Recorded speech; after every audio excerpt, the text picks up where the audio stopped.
bukan dia Jawa, bukan dia Sunda, bukan dia Batak, bukan dia Melayu. Yang paling mulia adalah yang paling bertakwa. Kenapa begitu? Manusia lahir ke dunia itu tidak bisa milih orang tuanya. Kalau saya boleh milih, saya pengen lahir dari keturunan Sultan Hamengkubuwono, supaya nanti saya kelak bisa jadi Raja Jogja. Tetapi kan saya tidak bisa milih orang tua saya. Kalau saya boleh milih, saya pengen lahir dari orang tua yang keturunan Nabi, supaya saya dipanggil Habib Abdul Mukti. Tapi kan saya nggak bisa milih. Jadi tidak adil kalau manusia itu merasa superior karena faktor-faktor yang berasal dari kehendak Allah. Manusia menjadi mulia itu karena ikhtiarnya, karena usahanya. Walaupun memang kadang-kadang di masyarakat feodal, ya nasab itu menentukan nasib. Jadi nasib itu ditentukan nasab. Makanya orang sekarang itu berebut mencari silsilah sekarang ini. Silsilahnya sampai mana? Itu dicari gitu. Pernah Pak D saya itu sangat percaya silsilah gitu Pak. Pada saat pertemuan Bani, keluarga Bani itu, buyut saya itu namanya Bani Rosdan itu, cari silsilah, dicari gitu. Terus cerita di forum pertemuan keluarga kita ini keturunan Sunan Kalijogo gitu. Oh ya, keluarga yang lain kan masih percaya gitu-gitu kan. Nah, kami yang sudah Muhammadiyah ini kemudian bilang, Pak D, niku Sunan Kalijogo saking bojo nomor pinten. Kita yang Muhammadiyah ini kan gitu-gitu kan nggak terlalu penting. Tetapi tidak berarti keluarga tidak penting. Karena menurut Nasir Ulwan, justru pendidikan itu dimulai dari sejak kita memilih siapa calon suami, siapa calon istri. Gitu. Bukan tidak penting, itu penting. Tetapi tidak boleh karena itu kemudian kita merasa superior, bahkan menjadi diskriminatif kepada orang lain yang berbeda. Itulah yang disebut dengan ashabiyah. Tetapi bermuhammadiyah itu tidak ashabiyah. Tetapi bagian dari bagaimana kita ini berhimpun, ada imam, ada makmum, ada pimpinan, ada rakyat, ya kan, ada ra'iyah itu, dan kemudian kita ini melayani semuanya, bukan menjadi eksklusif. Karena itu Muhammadiyah tidak pernah kalau mendirikan kampus UAD ini khusus untuk warga Muhammadiyah kan tidak ya Pak. Mungkin kalau khusus bagi warga Muhammadiyah malah sedikit mahasiswanya itu. Sehingga ada beberapa waktu yang lalu kan yang bercanda, tidak tahu ini benar apa enggak Pak candanya itu. Ada mahasiswa dari Madura ke Jogja, alhamdulillah saya diterima di Muhammadiyah. Jangan di situ katanya. Akhirnya dia pindah, diterima, alhamdulillah saya diterima di Ahmad Dahlan. Nah itu bagus katanya begitu. Cuma nggak tahu ini benar begitu apa promosinya dosen UAD, saya nggak tahu saya. Karena sekarang ada yang bikin plesetan katanya UAD itu universitas apik dewe katanya begitu. Walaupun ada yang bilang juga Pak katanya UAD itu universitas yang ada di mana-mana. Ini kampus berapa gitu.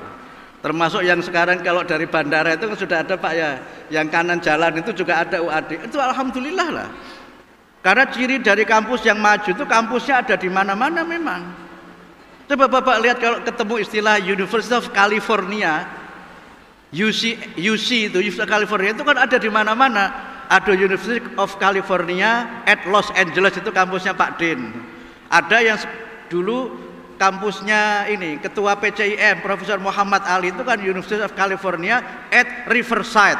Nah, mungkin Riverside itu kira-kira Kulon Progo gitu, kira-kira begitu. Pinggir kali kira-kira begitu.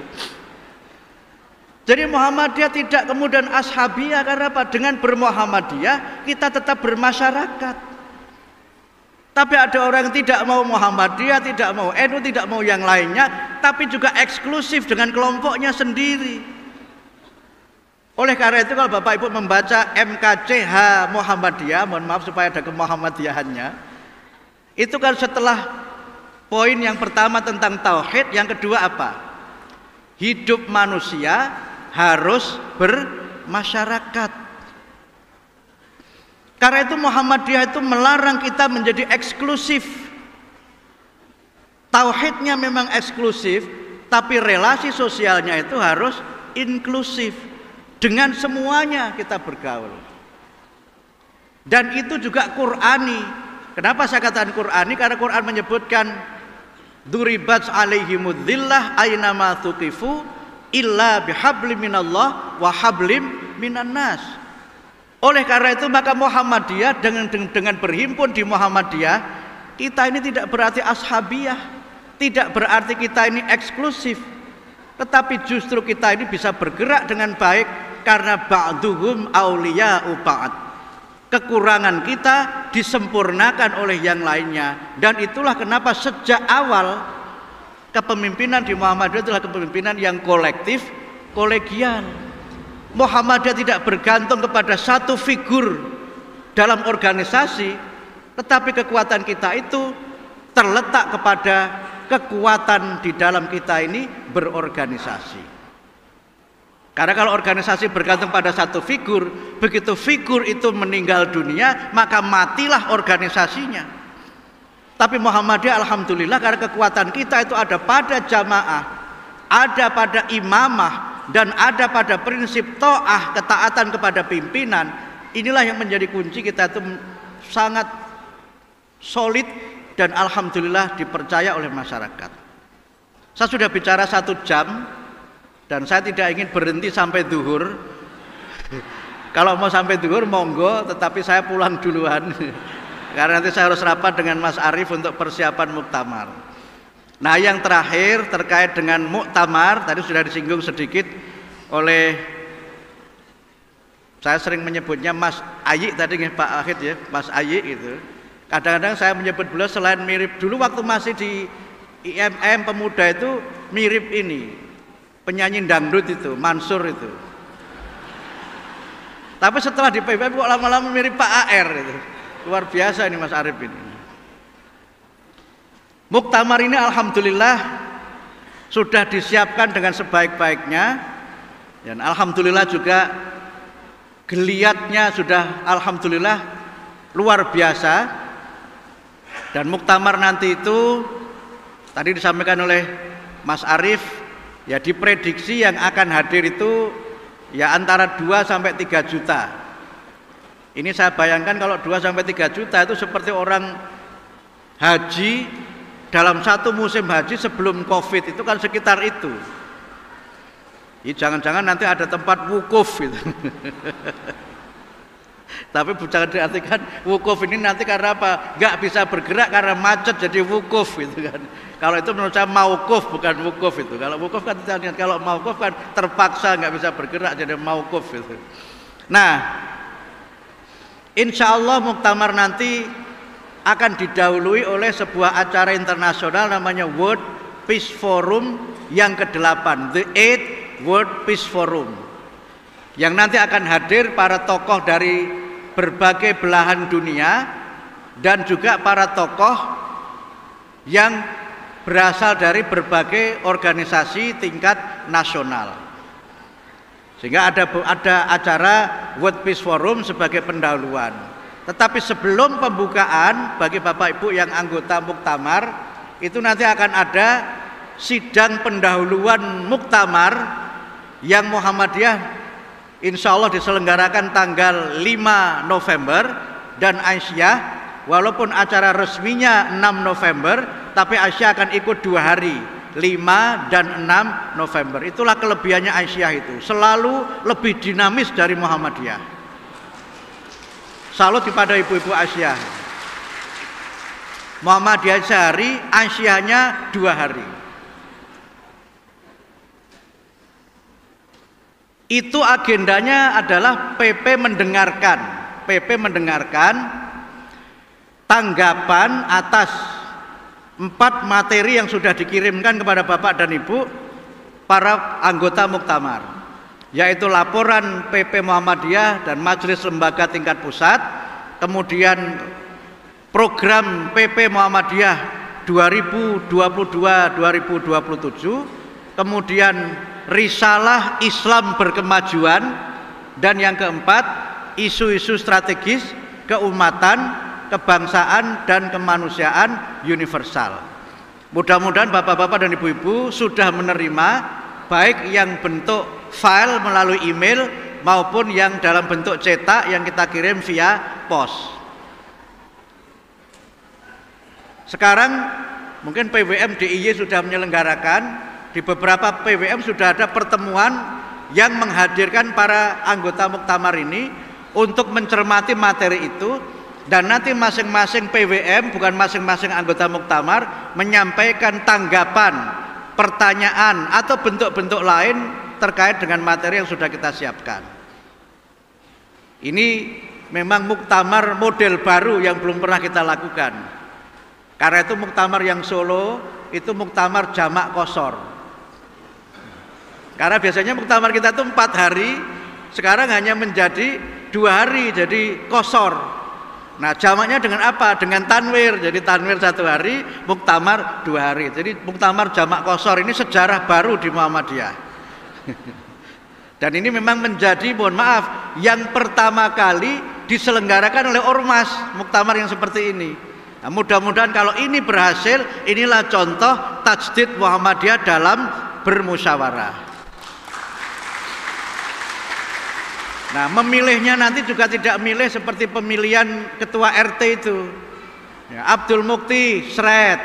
Abdul Malik, seret. Abdul Makin, seret. Abdul Matin, seret.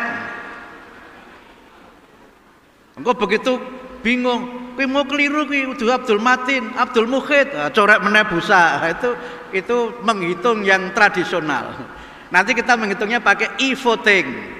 Nah, bapak-bapak jangan bingung karena nanti yang muncul itu hanya nomornya, kemudian langsung tekan, begitu sudah ketemu jret 13, ketemu langsung bisa direkap. Nah, itulah yang berkemajuan dan itulah teknologi. Ada yang berkomentar, kok pimpinan dipilih? Lah iyalah, khalifah dulu juga dipilih kan? Yang tidak dipilih, Rasul juga dipilih, tapi yang milih itu Allah. Rasul itu kan dipilih, makanya disebut sebagai Al-Mustafa atau Al-Mukhtar, itu karena dipilih. Ada yang kritik, pimpinan kok dipilih? Ya memang dipilih. Nah, tapi milihnya jangan karena suka atau tidak suka. Milihnya jangan karena kesukuan, tapi milihnya melihat kompetensi, melihat track record dan berbagai hal lain yang bersifat objektif, rasional untuk kemajuan persyarikatan kita. Saya sering ditanya, Mas Mukti maju ya? Saya kemudian berhenti ketika ditanya, Mas Mukti maju ya? Maju kemana? Di Muhammadiyah kan tidak ada orang mencalonkan diri, semua kita ini kan dicalonkan. Walaupun ada juga yang bercanda seperti lagunya Om Irama itu, gangguin saya dong gitu, maksudnya calonin saya dong, ada yang begitu juga. Tapi kita di Muhammadiyah kan nggak ada tradisi begitu. Jadi karena apa ada pertanyaan seperti itu, Mas Mukti nyalon apa tidak? Karena di organisasi lain itu kadang-kadang kalau mau muktamar begini orang itu nyalon. Itu. Malah kadang-kadang untuk nyalon itu ya bikin forum-forum macam-macam yang dibiayai oleh yang bersangkutan. Nah, di Muhammadiyah kalau yang begitu malah ora dipilih. Iki kok ambisine rak karuan ini pengen dadi apa toh? Karena itu maka muktamar nanti selain yang dipesankan Pak Haidar Nasir dalam berbagai kesempatan menjadi muktamar yang menggambarkan kita sebagai gerakan Islam yang berkemajuan, juga muktamar harus menjadi muktamar yang berkeadaban. Ini perlu saya garis bawahi karena apa? Mohon maaf, di beberapa kawasan tertentu, di ormas tertentu, nek muktamar ini terus do gelutan. Ada yang lempar-lempar kursi. Ini belum Pak Dasan ini nyari 1 kursi saja nggak dapat. Ini kok kursi dilempar-lempar gitu ya Pak Dasan. Nah, jangan sampai nanti muktamarnya seperti itu. Nah, menambahi yang disampaikan Pak Haidar, saya mengusulkan muktamar nanti menjadi muktamar yang bersih. Pertama, bersih lingkungan. Jangan sampailah muktamar Muhammadiyah ini kemudian meninggalkan sampah, apalagi sampah yang berbahaya. Makanya kemarin saya usulkan, Mas Arief, Pak Aid, waktu habis acara itu saya ketemu dengan panitia penerima. Itu kan kemarin baru tablik saja itu, jalur menuju editorium itu sudah macet. Padahal itu saya kira baru dari Jogja dan Jawa Tengah. Nah kalau nanti dari Aceh sampai Papua itu mesti Macetnya itu sekian kali lipat dari itu. Sehingga saya usulkan nanti di arena menjelang masuk auditorium dan manahan itu mobil tidak boleh masuk. Tapi saya usulkan untuk apa? Ya mudah-mudahan bisa ada lah, misalnya apa? Ojek sepeda, sehat itu kan, ojek sepeda. Atau saya dengar kabar akan dioperasikan mobil berbahan baku listrik, mobil bertenaga listrik. Ini UAD saya dengar sudah punya ya mobil bertenaga listrik, sudah ya Pak ya. Nah nanti bisa diuji coba di situ Pak. Karena itu bagian dari show of force. Bahasa agamanya itu syiar. Cuma orang Muhammadiyah kadang-kadang begini itu nggak mau. Itu kan pamer Mas, itu kan ria. Nggak apa-apa kalau ria, itu riaul hasanah. Gitu. Kenapa listrik? Itu yang ramah lingkungan. Kenapa sepeda? Ya ramah lingkungan. Kalau ada sepeda motor, ya yang ramah lingkungan. Saya usulkan ke panitia nanti di arena itu nggak ada minum yang seperti ini, tapi pakai tumbler. Mudah-mudahan bisa dipenuhi oleh panitia. Kalau pakai tumbler kan berarti air itu tidak kita buang. Kalau seperti ini mohon maaf tidak habis, kan kita tinggal. Tidak semua kita begitu pulang kan aqua botol kita bawa kan. Apalagi kadang-kadang masih ada kritik. Yuk geragas men toh banyu semono kok gue balik, kira-kira begitu. Padahal itu kan bagian dari kita ini tidak mubadzir. 2 miliar orang di dunia ini itu kekurangan air. Nah kalau pakai tumbler saya usulkan lagi, mudah-mudahan panitianya juga bisa memenuhi. Itu pakai personalisasi, diberi nama. Jadi namanya Pak Arif, namanya Pak Ahid, namanya Pak siapa lagi, Pak Sekretaris PDM, nanti ada namanya gitu masing-masing. Sehingga nanti bisa ada kenang-kenangan muktamar. Gitu. Nah kemudian yang kedua itu muktamar yang bersih dari money politik. Kita jadikan muktamar ini muktamar yang bersih dari money politik. Jangan adalah yang ya sekarang kan ada seperti sudah menjadi adagium ya. Apalagi kalau misalnya mohon maaf di pemilihan level tertentu itu kan ada ungkapan maju tak gentar membela yang bayar. Nah, Muhammadiyah nggak boleh begitu. Muhammadiyah nggak boleh begitu. Kita jadikan muktamar ini muktamar yang bersih dari money politik. Nah yang ketiga itu muktamar yang bersih dari intrik. Ini kan era medsos sekarang ini kan. Era medsos itu sekarang menimbulkan namanya ghibah digital. Ngerasani wong ning WA itu ghibah digital. Dulu kan kalau orang ghibah itu karo cangkruk ning nama Pak Agen cangkruk ning itu di regol-regol itu kan ghibahnya kan begitu. Atau kalau ibu-ibu zaman dulu ghibahnya itu karo petan golek tumo itu. Itu ghibah zaman dulu.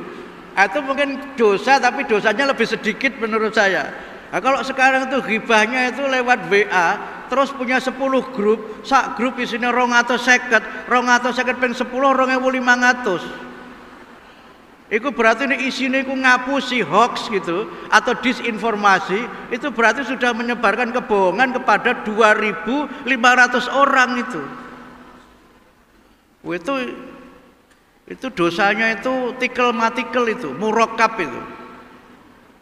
Nah oleh karena itu maka kita jadikan muktamar ini muktamar yang bersih dari intrik. Kalau membicarakan orang, bicarakan yang baik. Itulah pahala. Kalau bicara orang, bicarakan kelebihannya, jangan bicarakan kekurangannya. Karena manusia itu tidak usah dicari kekurangannya, sudah ketemu kekurangannya di mana. Sehingga kita hendaknya senantiasa berhusnudzon kepada orang lain, menceritakan kebaikan orang lain, dan itulah makna li ta'arofu. Nah kemudian yang terakhir Bapak Ibu sekalian, ini sudah mulai juga anget ya, sekarang ini kan sudah mulai anget. Politik pemilu itu baru 2024. Tetapi sepertinya suasana pemilu itu sudah mulai terasa sekarang ini. Tadi Pak Ketua menyampaikan DIY akan mencalonkan Pak Syauqi. Nah, itu kan sudah mulai suasana kan. Pak Dasan mau maju lagi. Insya Allah mudah-mudahan 2024 kursinya ada Pak. Sering-sering saja Pak baca ayat kursi. Padahal kursi di Quran itu hanya disebutkan 2 kali saja itu.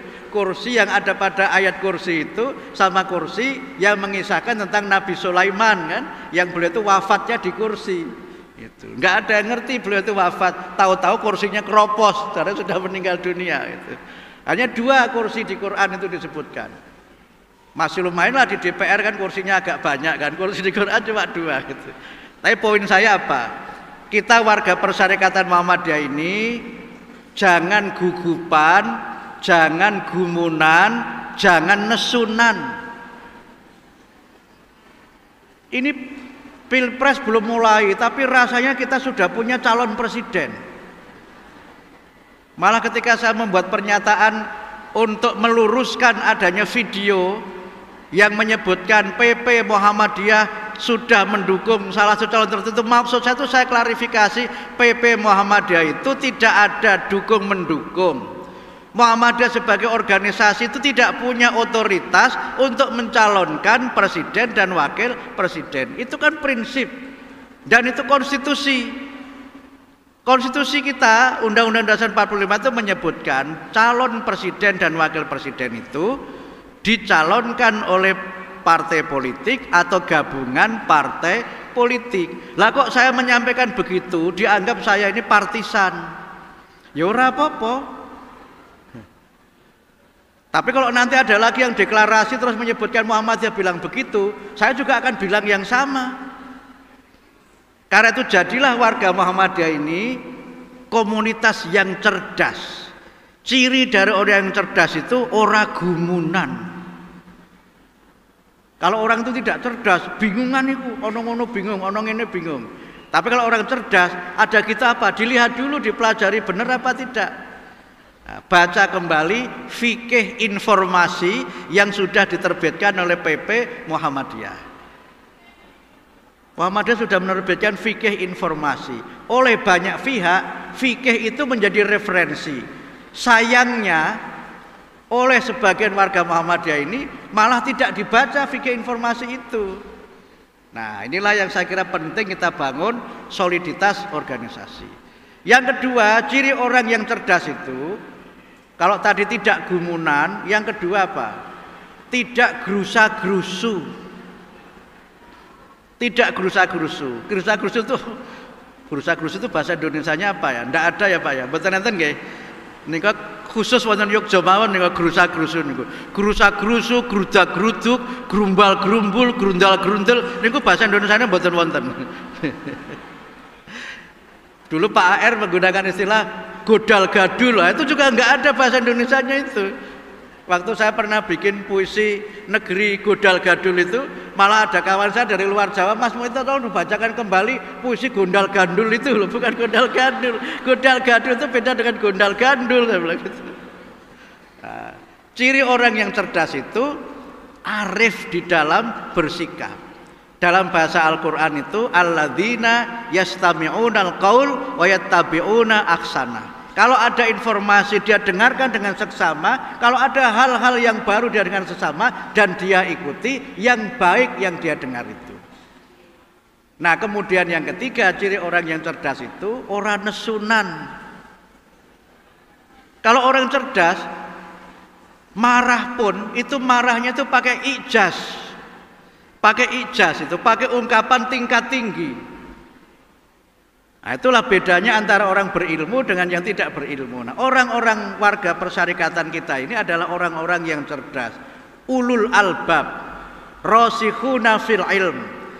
Sehingga oleh karena itu, maka Bapak Ibu sekalian, kalau ada hal-hal yang kaitannya dengan politik yang macam-macam itu, saya berpesan supaya tidak tergesa-gesa dalam mengambil sikap, kemudian tetap kita jaga persatuan, tetap jaga kita kerukunan.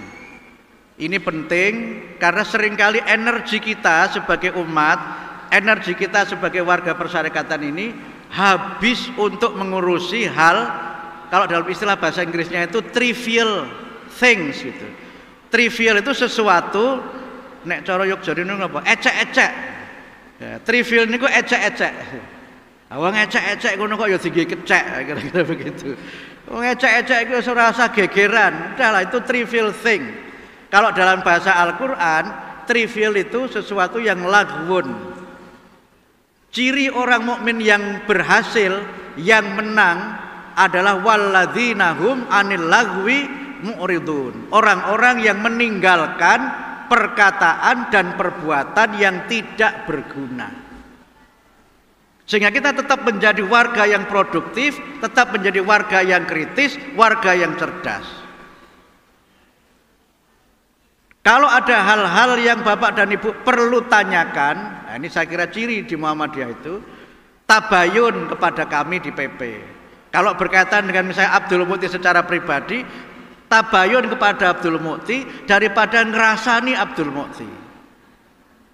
Kalau lihat dirasani niku seneng, soalnya kalau saya baca di dalam hadis, kalau orang itu dirasani, dosane niku disedot karo sing ngrasani niku.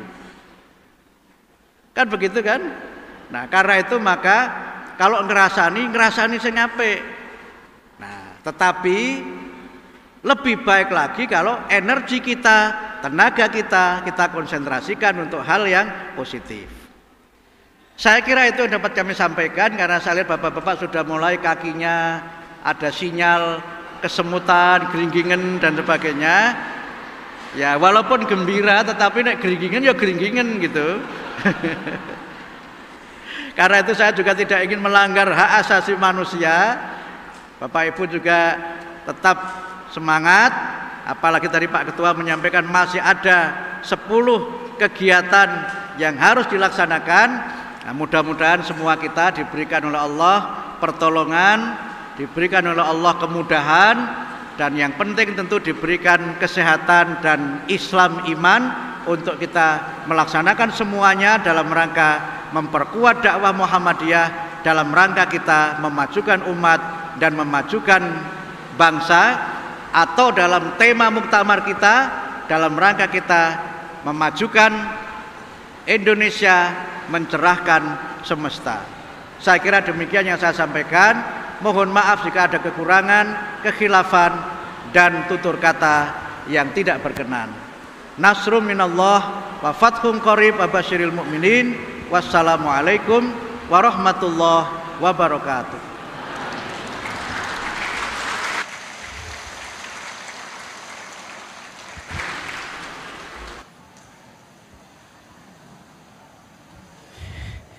Jazakallahu khair. Terima kasih yang sebesar-besarnya kami sampaikan kepada Profesor Dr. Abdul Mukti MID atas pencerahannya, benar-benar menggembirakan. Hadirin yang dirahmati Allah Subhanahu wa taala, kita akan akhiri tablik akbar dalam rangka syiar Muktamar Muhammadiyah dan Aisyah yang ke-48 ini dengan terlebih dahulu membaca doa. Untuk itu, masuki acara selanjutnya adalah pembacaan doa yang akan dipimpin oleh Bapak Haji Aris Madani SPDI. Kepada beliau kami persilahkan.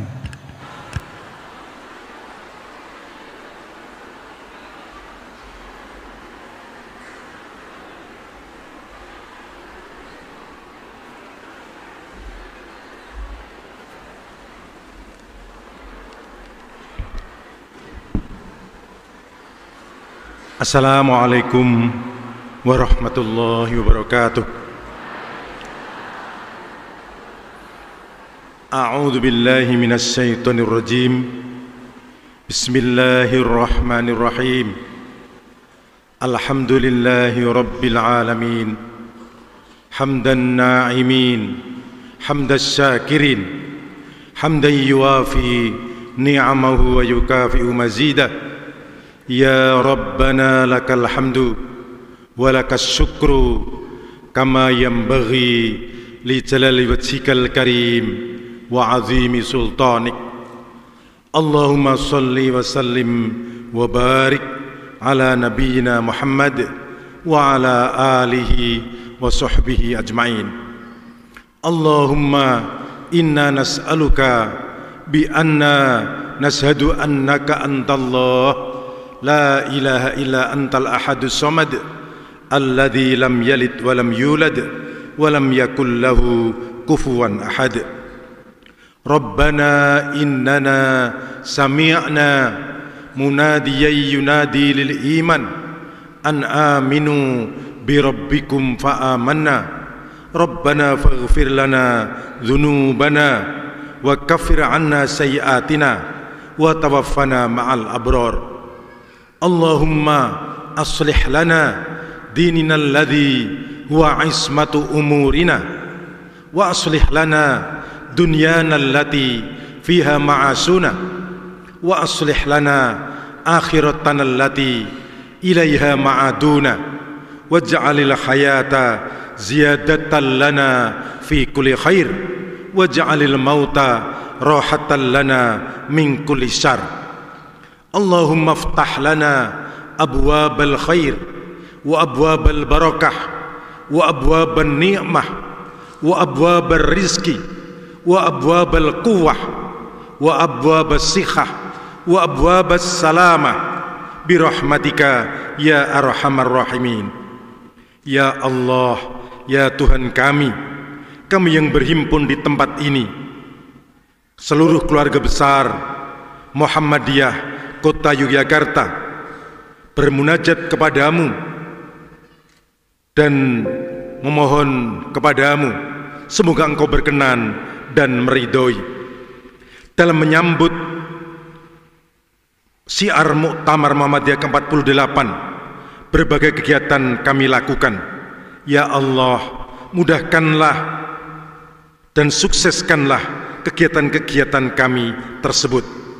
Ya Allah, berikanlah kelancaran dan kemudahan pada perhelatan Muktamar Muhammadiyah ke-48 di Surakarta.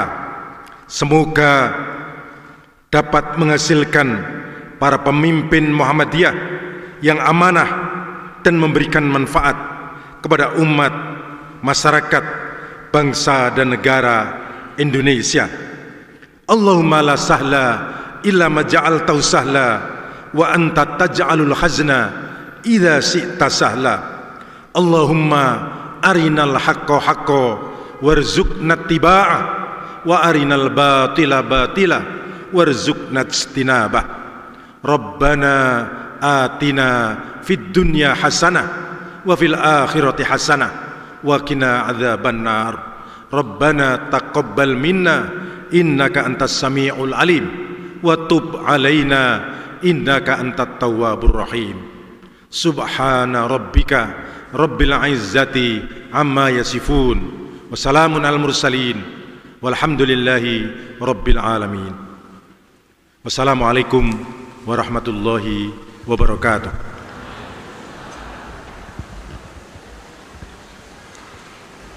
Hadirin yang dirahmati Allah Subhanahu wa taala, tibalah kita di penghujung acara. Untuk itu marilah acara Tabligh Akbar dalam rangka syiar Muktamar Muhammadiyah Aisyah yang ke-48 ini kita tutup dengan melafazkan alhamdulillah dan doa kafaratul majlis bersama-sama. Alhamdulillahirabbil alamin. Subhanakallahumma wa bihamdika asyhadu alla ilaha illa anta astaghfiruka wa atubu ilaik. Kami ucapkan terima kasih yang sebesar-besarnya kepada seluruh pihak yang telah berpartisipasi dalam kegiatan ini, kepada Bapak Ibu dan seluruh jamaah yang hadir pada kegiatan ini. Mudah-mudahan kita semua mendapatkan kemanfaatan yang bisa kita amalkan dalam kehidupan kita sehari-hari. Dari saya, Edo Lestari selaku Master of Ceremony Guru BK SMA Muhammadiyah 1 Yogyakarta, mohon maaf atas segala kekurangan dan kehilafan. Nasrum minallah wa fathun qarib wa basyiril mu'minin. Wassalamualaikum warahmatullahi wabarakatuh.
setia.